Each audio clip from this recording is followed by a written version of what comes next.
Kalau menurut saya tentu pertandingan besok itu strategi yang dikeluarkan oleh atau diterapkan oleh PT Kulipet dan juga jajarannya adalah strategi offensive ya, bermain seagresif mungkin, tapi tentu dengan catatan harus melihat lini pertahanan. Kemarin tuh kita banyak keasikan ball possession dan sebagainya, sampai lupa bahwasanya back itu sejajar dengan gelandang, bertahan ketika itu sebagainya. Makanya ketika serangan balik ya kosong di belakang karena kan sudah tertarik semuanya maju ke depan. Nah, tetap offensif tapi dengan catatan lini belakang tuh harus diperhatikan. Apalagi ini laga penting. Laga penting ini kita harus mampu untuk menang. Bahkan harus mampu untuk mencetak gol sebanyak-banyaknya dalam rangka untuk menyeimbangkan selisih gol yang ada di grup C ini, karena selisih gol itu juga menentukan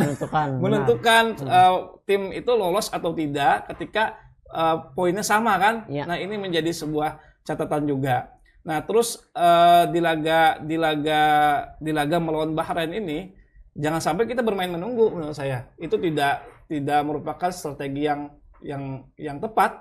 Justru strategi yang tepat adalah ya offensive, total football menyerang. Yes, betul. Apalagi ya kehadiran Ragnar, ya kehadiran pemain-pemain yang lain tentu ini juga menjadi sebuah motivasi sendiri, dan apalagi bermain di GBK karena kita di hadapan 60.000 sampai 80.000 penonton, tentu motivasi pemain juga untuk memberikan ya kemenangan akan menjadi berlipat-lipat. Yes, betul, kebahagiaan kepada supporter Indonesia.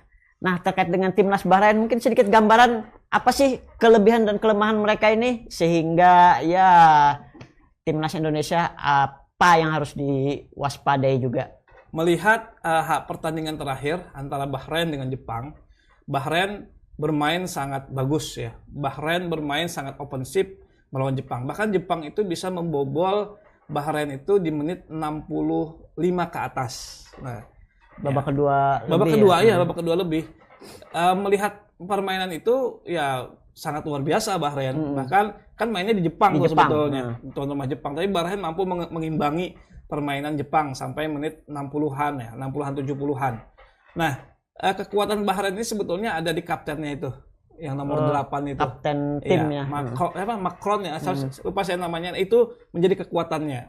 Ketika melawan timnas Indonesia kan dia mencetak 2 gol. Ya. Ketika main di Bahrain ketika dia posisinya striker atau?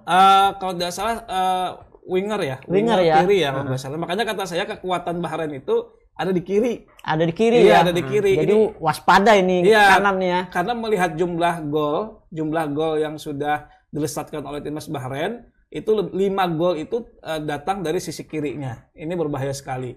Nah, maka dari itu kan biasanya kan di sisi kanan kita ya, kebalikannya ya. Di sisi kanan itu kan kalau era Coach Sintayong kan ada Kevin Dix, ada Sandy Walsh ya. Juga ada Asnawi yang tidak dipanggil. Kemudian dibantu oleh center back yang sebelah kanan itu adalah Rizky Ridho. Kan begitu ya biasanya. Rizky Ridho kan ditaruh di kanan ya. Hapner biasanya yang ditaruh di kiri kalau waktu zaman era Sintayong itu. Nah, itu sudah membaca. Tapi kelemahan dari timnas Bahrain ini ada di sisi kanannya. Oh, jadi kebalikannya. Mereka unggul di kiri tapi kelemahannya pertahanannya di sebelah kanan. Sangat penting bagi timnas Indonesia, terutama yang di sisi kiri ya. Itu kan ada pemain-pemain cepat ya. Siapa tahu besok nanti Ragnar ditaruh di situ. Tapi Ragnar biasanya di kanan ya. Di kanan mungkin oleh Romini atau Rafael Strijk yang ditaruh di kanan. Kemudian ada bisa Perdong ataupun Darren. Tapi harapan saya di sisi kiri itu Perdong sih yang ngisi. Karena Perdong ini sebagai seorang pemain itu memiliki kemampuan yang komplit ya. Hanya postur tubuh aja bagi saya yang agak ini. Download Tribun X sekarang. Menghadirkan lokal menjadi Indonesia.